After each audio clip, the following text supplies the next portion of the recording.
La TVT au cœur de l'information.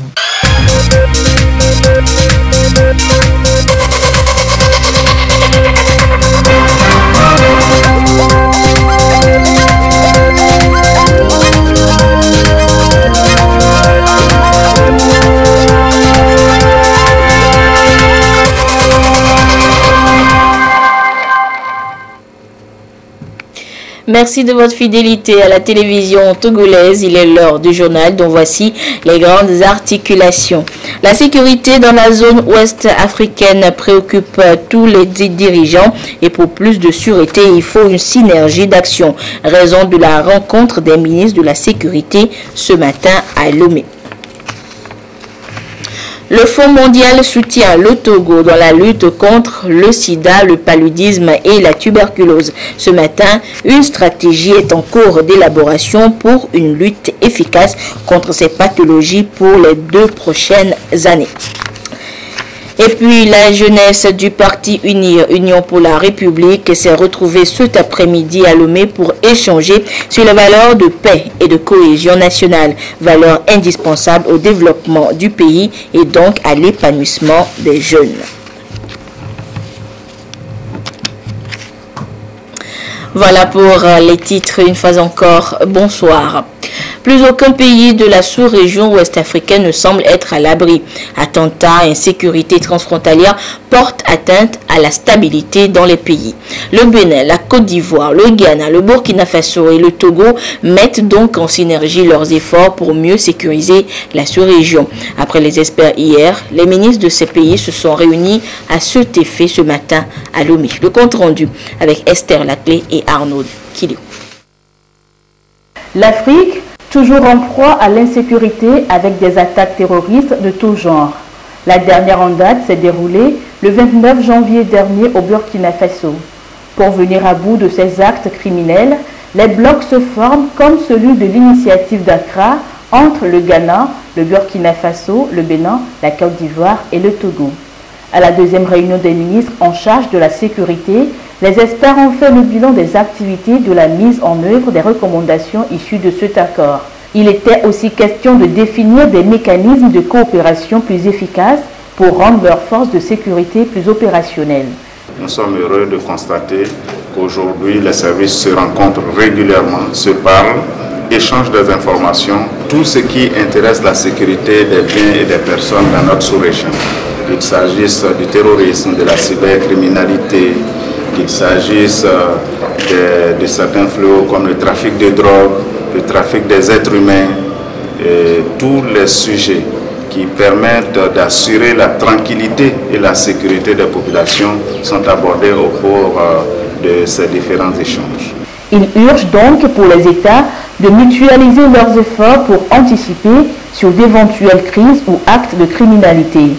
À l'issue des travaux d'Accra, il était convenu que chaque mois, les responsables des services de renseignement et de sécurité se retrouvent par rotation dans chaque pays pour essayer d'échanger, actualiser les données, échanger les informations, envisager aussi la possibilité de formation, parce que les 5 pays ne sont pas dans la même enseigne en matière de technicité, en matière de disponibilité. Et éventuellement, une possibilité d'organisation des opérations conjointes. L'initiative d'Accra a été instituée en septembre 2017 dans le but de relever les défis qui s'imposent afin de stabiliser la sous-région. À cette session, une compassion a été adressée au peuple burkinabé pour les épreuves difficiles qu'il a eu à traverser.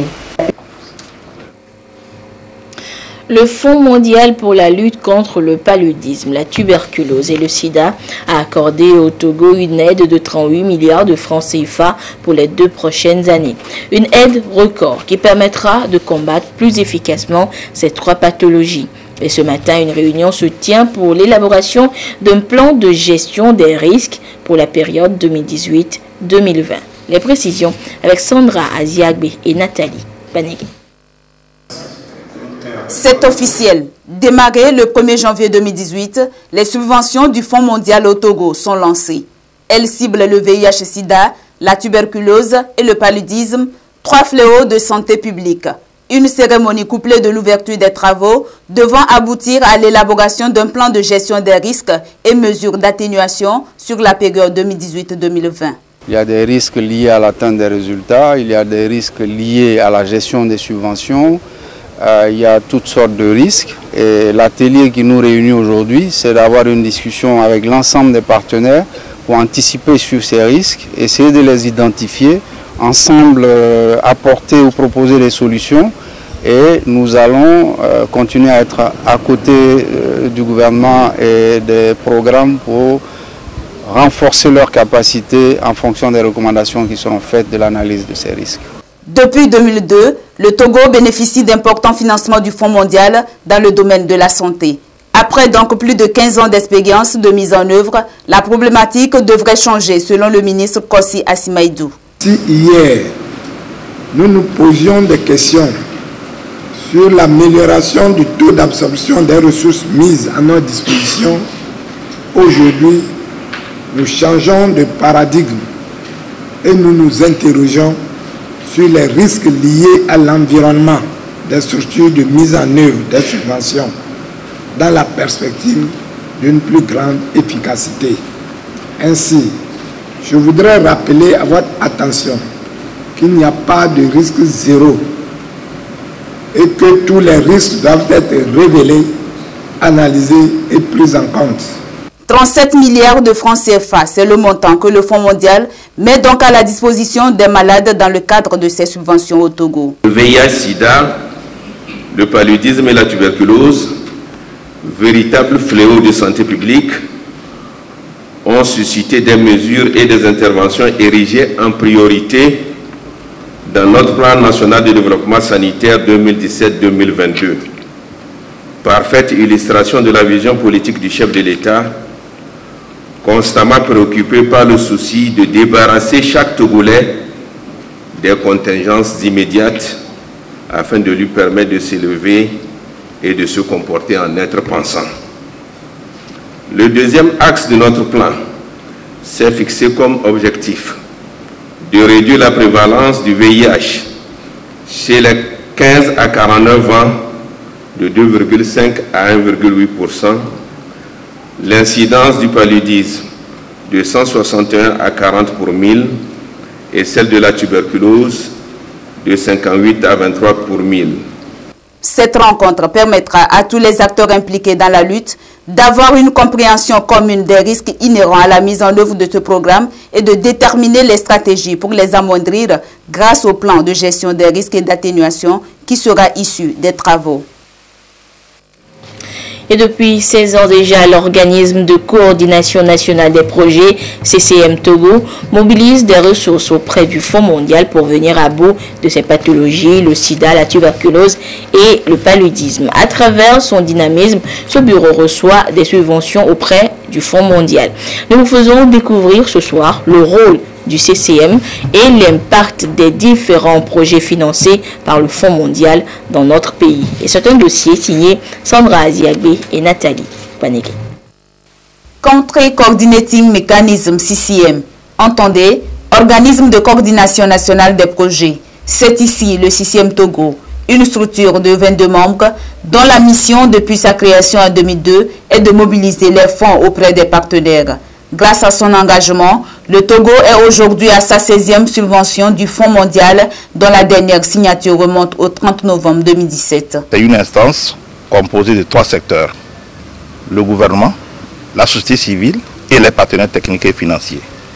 Donc tout cet ensemble composé de 22 membres constitue ce qu'on appelle le CCM et qui mobilise l'argent au niveau du Fonds mondial pour lutter contre le sida, la tuberculose et le paludisme. Le CCM élabore des notes conceptuelles qui sont acceptées par le Fonds mondial, qui a trouvé que ces projets élaborés sont pertinents et qui peuvent apporter un impact sur la maladie en termes de réduction de morbidité et de mortalité afin que la population bénéficie de ces subventions pour une meilleure santé de la population. Au total, 3 projets sont financés, le paludisme, la tuberculose et le VIH-Sida. L'on enregistre une nette réduction du taux de morbidité au niveau des 3 maladies. Le Togo a eu de très bonnes performances dans les 3 subventions en termes de taux d'absorption, en termes de performance des indicateurs programmatiques. Ça, c'est formidable pour le pays. Il y a de cela plus de 10 ans, si on parle du sida, tout le monde tremblait. Aujourd'hui, le sida, on a fait des efforts. Il y a ce qu'on appelle la trithérapie. Les gens prennent les médicaments qu'on appelle les ARV et ils sont soulagés, et ils vivent encore longtemps. Et il n'y a plus de peur. On est en train d'aller dans le sens de réduire ce traitement. C'est-à-dire qu'on parle maintenant de 90, 90, 90. Ça veut dire quoi? Ça veut dire que on peut prendre 90 personnes pour dépister. Et si les 90 personnes dépistées, il faut que quand les 90 personnes aient leur sérologie, connaissent leur sérologie. Et sur les 90 qui connaissent leur sérologie, il faut que les charges virales soient minimisées. Ça, c'est l'objectif qu'on est en train de viser pour réduire subséquemment la maladie. Ça, c'est déjà un pas en avant ce qui n'existait pas. La lutte continue et le CCM Togo devra multiplier des stratégies afin de trouver d'autres partenaires pour plus de performances au bénéfice des populations bénéficiaires. Santé toujours, le service pédiatrique du CHU Campus de Lomé, en collaboration avec les ONG pour la promotion de la chirurgie réparatrice et Smile Train, vole au secours des enfants souffrant des fentes palatines et labiales, communément appelées bec de lièvre. Et c'est à travers une vaste campagne de chirurgie au CHU Campus. Leur objectif est de redonner le sourire aux enfants atteints de ces pathologies congénitale. Sandra Diagbé, Clarisse Aticlé. Le petit Benoît est né avec une fente labiale encore appelée bec de lièvre. Accompagné de ses parents depuis la localité de Torouedoué, dans la préfecture de Tom, il est ici en attente d'une chirurgie réparatrice au CHU Campus de Lomé.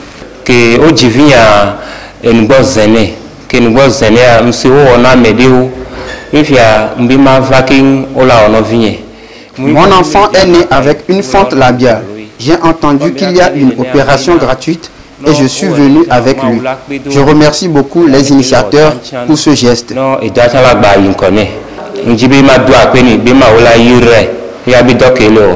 Un nombre important d'enfants souffrant de fente palatine attendent aussi pour bénéficier de cette opération.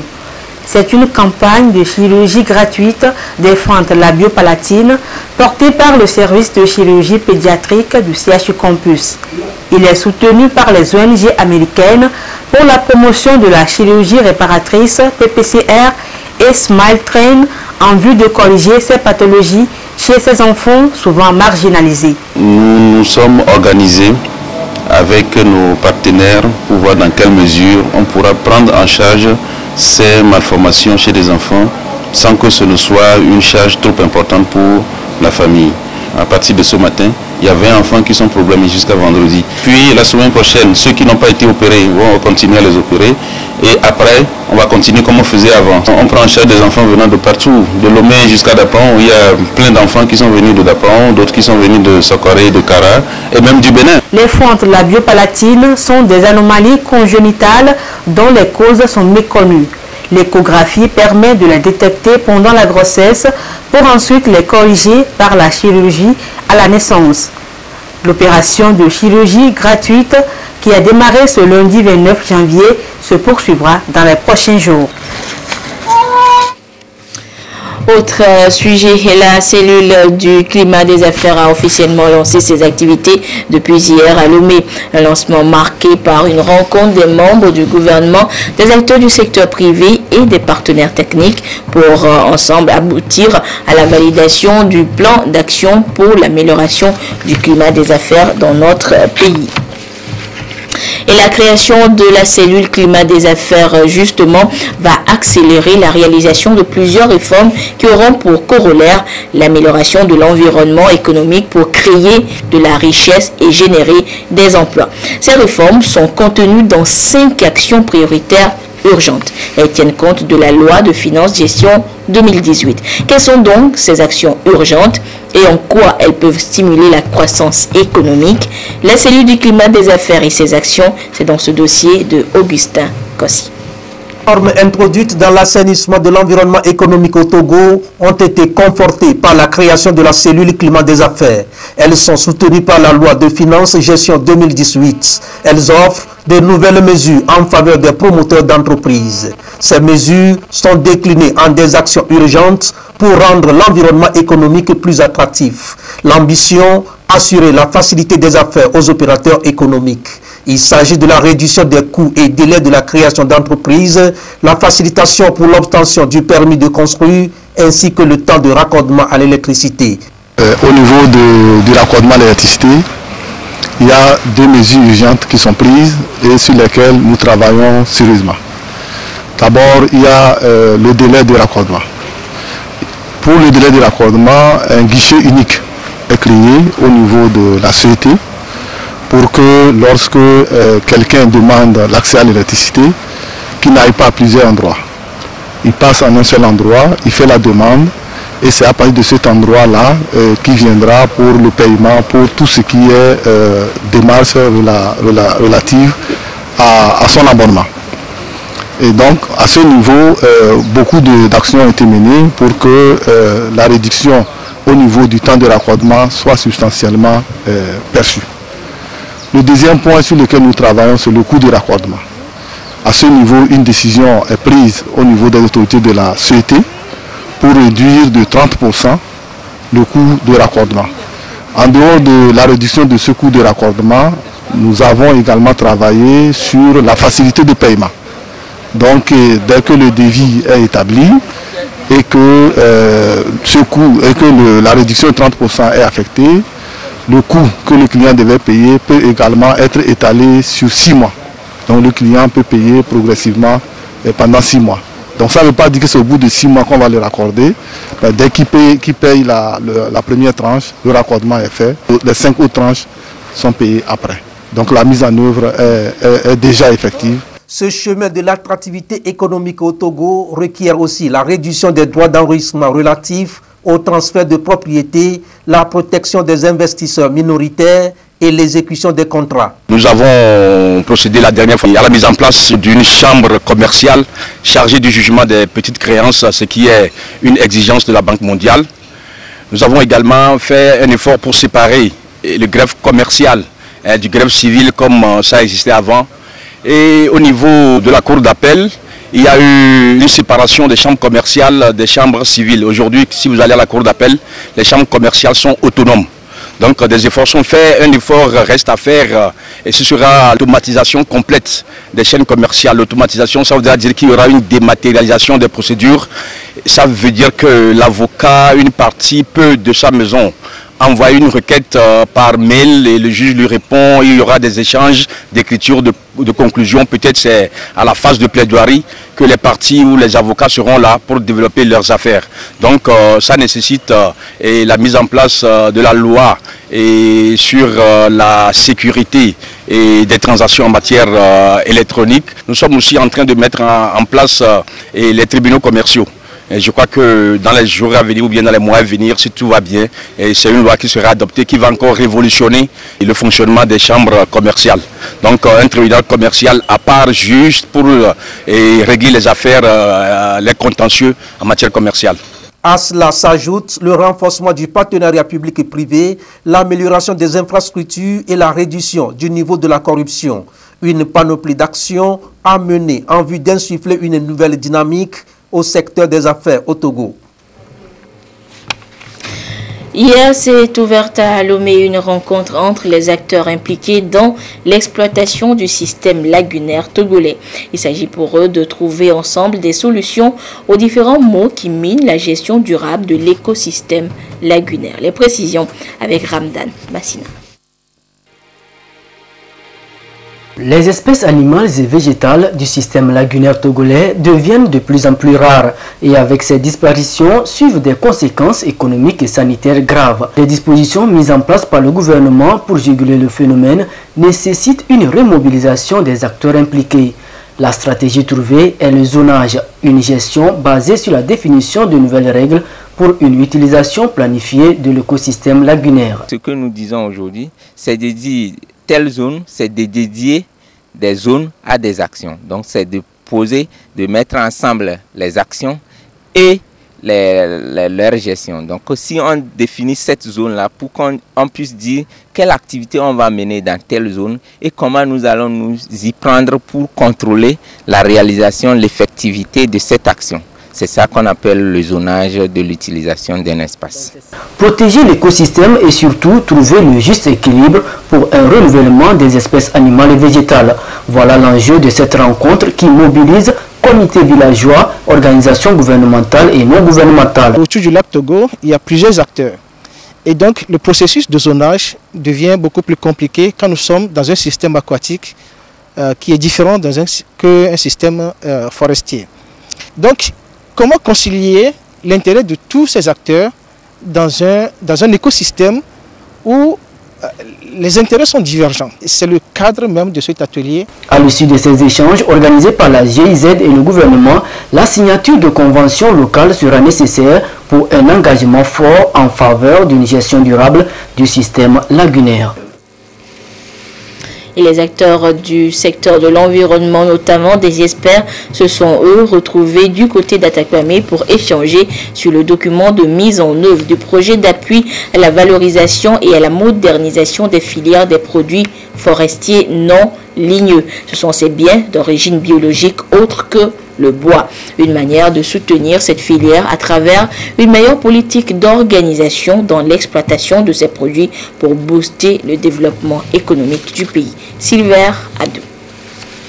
Plus de 4 milliards d'hectares de forêt sont pour l'heure dans le viseur du gouvernement pour la promotion de la filière des produits forestiers non ligneux au Togo. Entre autres produits non ligneux, le néré. Il s'agit d'accompagner la population des communautés à la base dans l'exploitation optimale de ces produits forestiers pour contribuer au développement de l'économie. Pour sa concrétisation, un document a été élaboré et soumis ici à validation dans le contexte du projet Appui à la valorisation et à la modernisation des filières des produits forestiers non ligneux. Une manière d'ouvrir de nouvelles perspectives pour une gestion efficace et efficiente de ces ressources. L'autre point essentiel du rapport concerne les niveaux de transformation et les conditions dans lesquelles ces produits sont transformés. Par exemple, la transformation de graines de karité en moutarde, quelles sont les unités qui sont utilisées en termes d'équipement, quelles sont les conditions en termes d'hygiène et de qualité. Donc le document aborde cet aspect. L'autre point essentiel concerne également le niveau d'organisation des acteurs en termes de gestion de ces produits forestiers non ligneux. Les produits forestiers non ligneux sont des produits très souvent utilisés par les populations des communautés locales dont ils assurent la base alimentaire et médicinale. Le Togo est donc appuyé dans cette démarche par la FAO qui apporte son expertise dans la promotion et la valorisation de ces produits. Aujourd'hui, vous savez qu'il y a sur le marché de la moutarde transformée en sachet. Comment faire en sorte que le Togo puisse exporter ces genres de produits pour donner de la valeur ajoutée et pour contribuer à l'économie nationale? C'est ça l'objectif de la FAO. Et nous voulons commencer cela à travers ce projet afin que les autres partenaires qui ont plus de ressources puissent voir les filières, les actions porteuses sur lesquelles on peut intervenir, investir pour réduire le problème de pauvreté, les problèmes de malnutrition, les problèmes d'insécurité alimentaire. La mise en œuvre du projet va donc permettre d'orienter le système d'exploitation pour une meilleure organisation de la filière en vue de faciliter les circuits de commercialisation et les chaînes de transformation. L'Union européenne a offert hier 10 véhicules 4x4 et 9 motos au gouvernement togolais, du matériel roulant qui servira dans la mise en œuvre de la deuxième phase du projet eau et assainissement au Togo. Aïcha Ziebrou, Ferdinand Diasso. L'Union européenne soutient le Togo dans la mise en œuvre de la phase 2 du projet eau et assainissement au Togo, PAETD. 10 véhicules pick-up 4x4 et 9 motos tout-terrain. C'est la composition de cet important lot de matériel roulant mis à la disposition de l'État togolais par la délégation de l'Union européenne au Togo.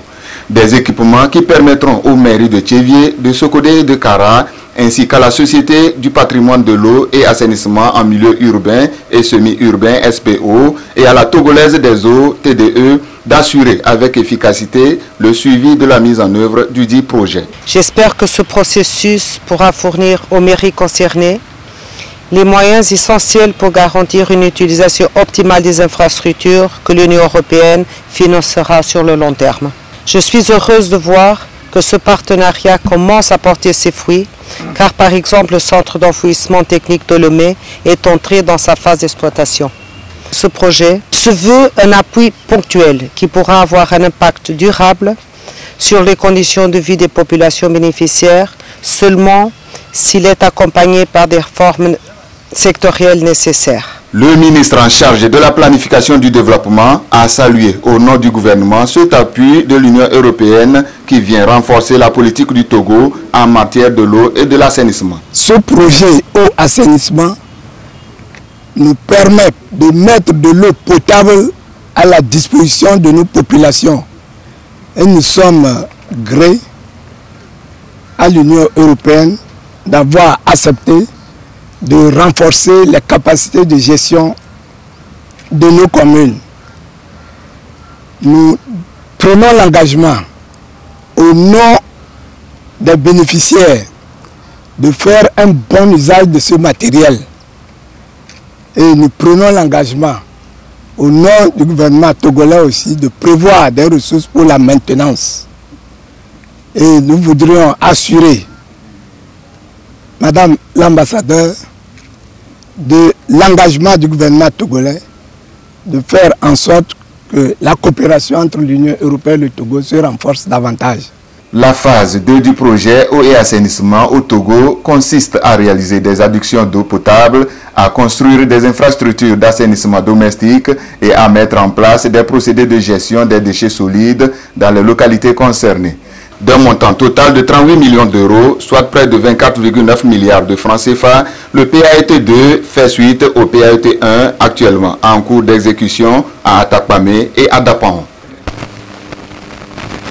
Le Conseil national de la jeunesse a organisé hier à Lomé une rencontre à l'intention des jeunes entrepreneurs. Il était question de les sensibiliser sur les 20% de quotas des parts de marché public annoncés par le chef de l'État lors de son discours à la nation. Ceci afin de leur faire bénéficier des différentes opportunités liées au marché public. Les précisions avec Rufine Komaklo et Sonia Ameniko.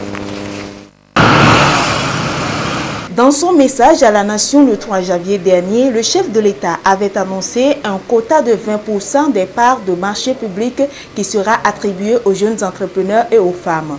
Cependant, il est important de souligner que le marché public n'est attribué qu'à un soumissionnaire qui présente une offre conforme aux critères définis. Des critères qui sont souvent ignorés par les jeunes entrepreneurs. Il convient alors de les sensibiliser. D'où l'intérêt de cette rencontre initiée par le Conseil national de la jeunesse, CNJ. Et il s'agissait pour nous de saluer la bonne nouvelle.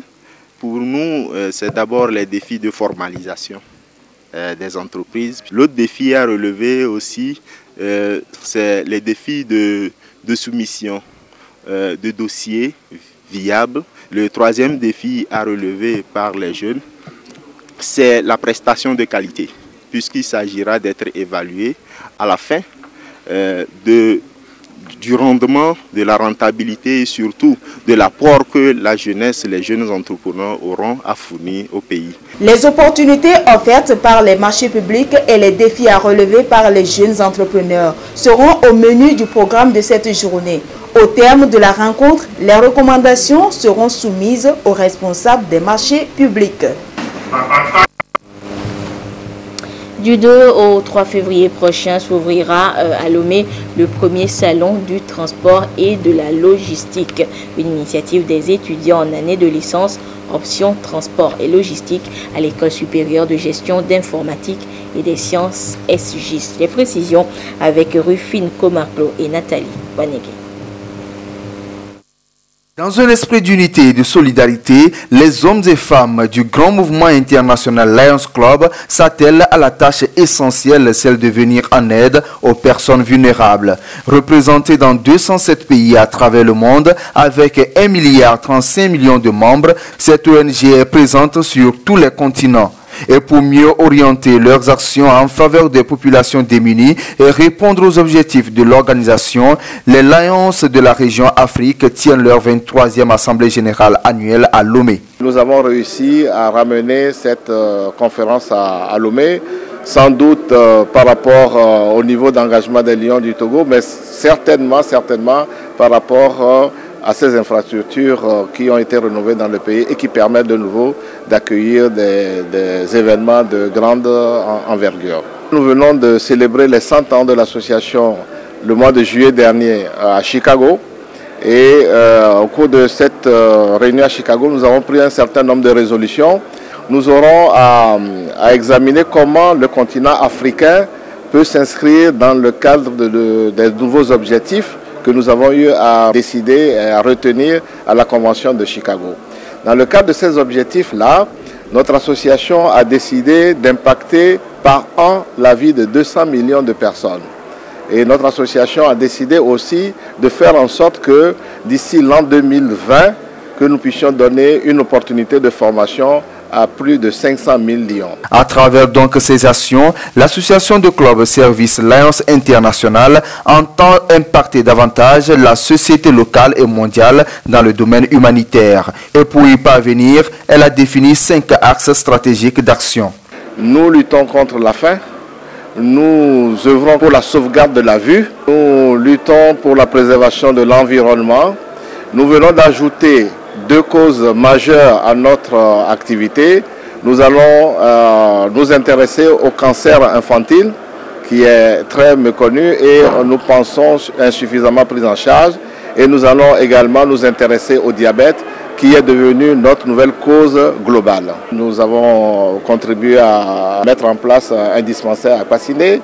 Nous avons construit beaucoup de salles de classe. Nous avons également accompagné les services de la santé du Togo dans le cadre de la campagne de vaccination contre la rougeole. Placée sous le thème « Nous servirons mieux ensemble », cette réunion permettra à ces Lions de s'impliquer dans chacune de leurs actions.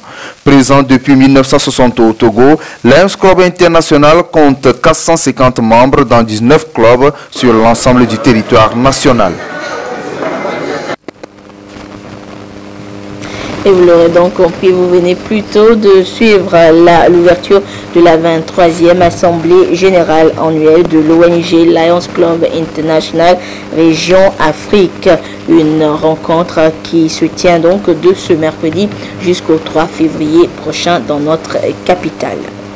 La suite de cette édition avec ce communiqué du ministre de la Sécurité et de la Protection civile. Ce mercredi 31 janvier 2018 a été marqué par l'organisation de plusieurs manifestations publiques et pacifiques par le parti Union pour la République Unir à Lomé que par la coalition de 14 partis de l'opposition dans 5 villes ou localités de notre pays. Ainsi, alors que les jeunes militants et sympathisants du parti Unir se sont regroupés sur le terrain de Foreva à Lomé pour une rencontre d'échange pour la paix et le vivre ensemble suivi d'un concert musical, la coalition de l'opposition a quant à elle organisé des marches suivies de meetings à Lomé, Vaughan, Palimé, Badou et Agné. De façon générale, toutes ces manifestations publiques encadrées par les forces de sécurité avec la présence d'observateurs des organisations de défense des droits de l'homme, de sécurité et des organisateurs se sont déroulées de manière pacifique conformément aux tests en vigueur à la grande satisfaction de tous. Aucun incident majeur n'a été rapporté.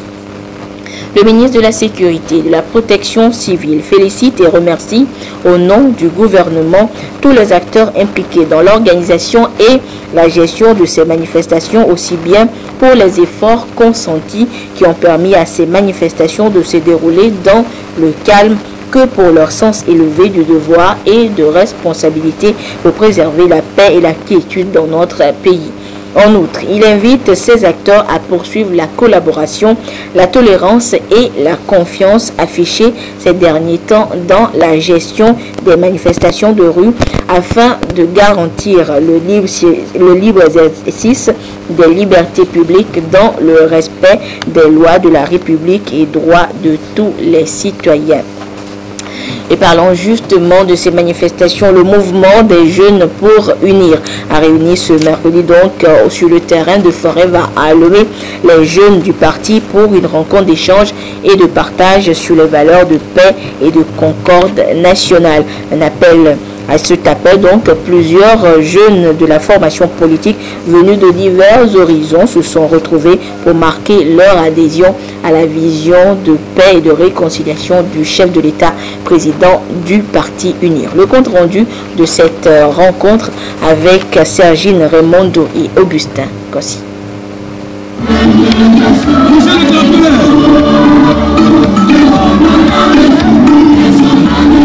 Tous ensemble comme un seul homme, voix levée et drapelet agité, le mouvement des jeunes du Parti Uni, Union pour la République, marque un engagement à la préservation de la paix. À l'appel des responsables du mouvement des jeunes pour unir, ils ont répondu présent pour partager la vision du chef de leur parti, le président de la République, Faure Gnassingbé. Une vision axée sur la cohésion nationale et la paix. Et ils y adhèrent. Je suis présent ici, c'est pour soutenir la paix, la politique du chef de l'État. La paix, c'est une bonne chose. Ça ne se dit pas, ça se réalise. Nous nous sommes retrouvés ici aujourd'hui sur le terrain de Forever, juste pour partager la politique de paix prônée par le chef de l'État. Nous pensons que vivre ensemble, c'est une meilleure chose. Avec la paix, on peut arriver au bon port. Avec la paix, on peut rassembler tous les bords et travailler ensemble pour l'évolution du pays. C'est pour cela qu'on est là, pour soutenir les idéaux du chef de l'État pour faire évoluer le pays. S'il n'y a pas la paix, on ne peut pas sortir. S'il n'y a pas la paix, on ne peut pas aller au marché. Cette appartenance à la terre de nos aïeux, ils l'ont tous exprimé ici et ils sont conscients qu'aucun développement n'est possible sans la paix. Ils sont également soutenus par des cadres de leur formation politique. Les responsables des jeunes ont tour à tour décliné les prérogatives et responsabilités du mouvement et les ont invités au sens du civisme et du patriotisme. Le thème de cette soirée est jeunesse engagée pour la paix. Et il n'a pas été choisi au hasard, car personne n'ignore l'attachement à la paix de son excellence M. Faure Gnassingbé, président fondateur de notre grand parti, président de la République. Cette paix sans laquelle rien n'est possible. C'est d'ailleurs pour cette raison qu'un sage de l'Afrique disait que la paix n'est pas un vrai mot, c'est un comportement. C'est encore à juste titre qu'un artiste togolais a fredonné, donner la paix aux enfants sur la terre, car ils en ont besoin afin de vivre. Vous convenez avec moi que pour la pérennité de cette paix sur la terre de nos aïeux, il faut un engagement de tous, et particulièrement de la jeunesse que nous constituons.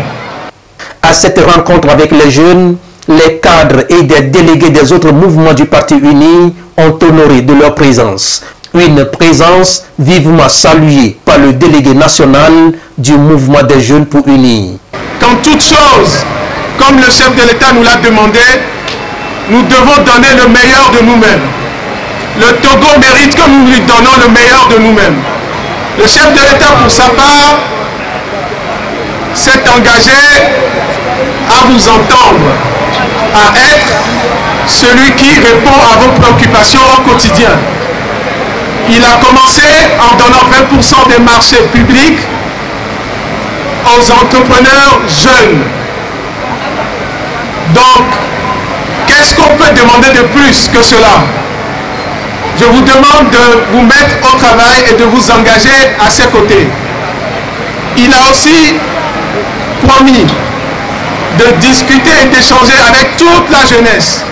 Et nous sommes là pour faire ce lien entre vous et le président du parti, son Excellence Faure Gnassingbé. Ce tableau relisant des actions du chef de l'État en faveur des jeunes est à consolider et à préserver. et ils sont invités à implorer la bénédiction divine sur le Togo dans une prière œcuménique samedi prochain au centre Olympia.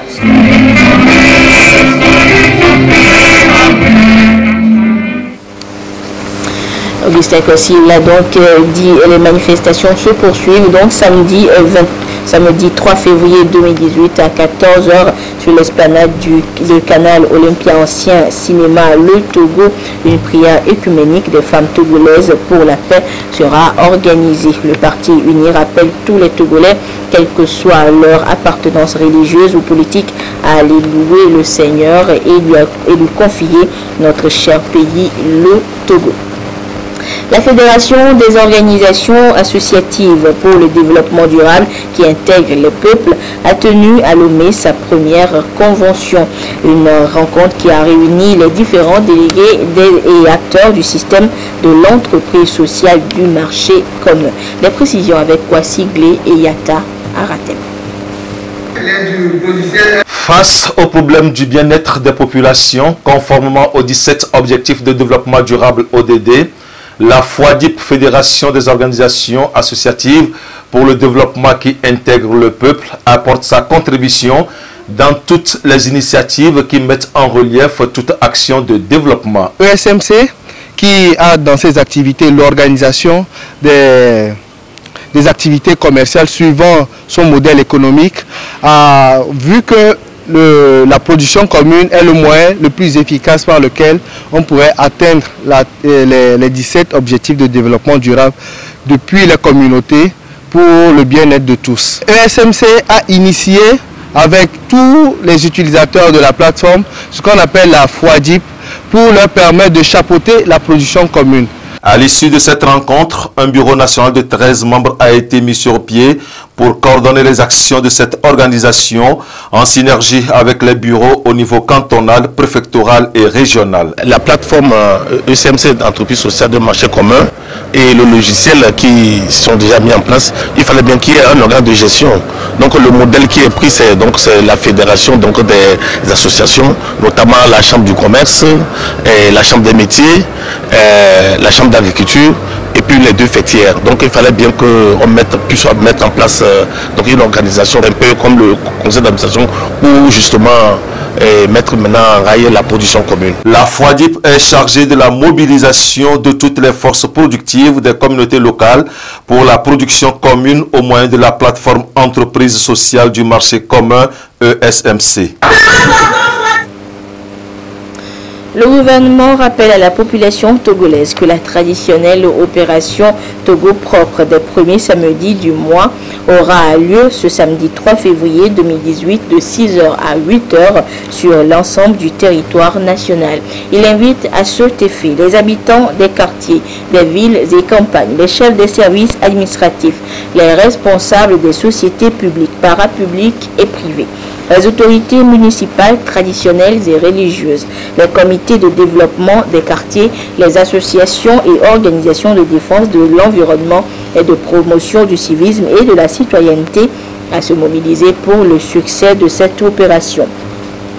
Les associations et groupes organisés qui désirent bénéficier de la couverture médiatique des organes de presse publique et de l'assistance technique de l'ANASAP sont priés de prendre attache avec les responsables de la direction de la formation civique joignable au numéro 90 91 55 11 ou 99 46 30 27 qui se chargeront de communiquer à ces services les lieux retenus pour les opérations de salubrité.